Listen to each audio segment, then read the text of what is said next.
अस्सलाम वालेकुम नाज़रीन, वेलकम टू एसके किचनरी। कैसे हैं आप सब लोग? उम्मीद है खैरियत से होंगे, सब अपने अपने घरों में खुश होंगे। तो आज हम आपके लिए लेके आए हैं sponge cake, tea cake, sponge cake, कुछ भी कह लीजिए। तो सबसे पहले स्पंज केक बनाने के लिए जो इंग्रेडिएंट हमें चाहिए वो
जी। तो नाज़रीन, हमारा स्पंज टी केक तैयार है। देखिए जबरदस्त सा, बड़े ही परफेक्ट तरीके से बना है और इसकी सॉफ्टनेस भी मैं आपको दिखा दूं। ये देखिए ये कितना सॉफ्ट है, ये देखिए ऊपर आ गया वापस, ठीक है ना।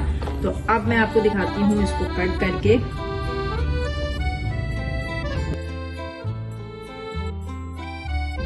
कितनी जबरदस्त सी इसकी जो लेयर आ रही है आपको नजर आ रही होंगी। ये देखिए इतना अच्छा सा इसमें डिजाइन बन गया। मेरी स्पंज केक की रेसिपी आपको कैसी लगी कमेंट बॉक्स में कमेंट्स करके जरूर बताइएगा। लाइक कीजिए, मेरे चैनल को सब्सक्राइब करना नहीं भूलिएगा। अगर आप मेरे चैनल पे नए हैं तो साथ में बेल आइकन को जरूर प्रेस कीजिए ताकि मेरी हर नई आने वाली वीडियो का नोटिफिकेशन आपको जल्द से जल्द और सबसे पहले मिलेगा। तो इंशाल्लाह अपनी नेक्स्ट रेसिपी के साथ एक बार फिर मिलते हैं। दुआ में याद रखिएगा। जब तक के लिए अल्लाह हाफिज।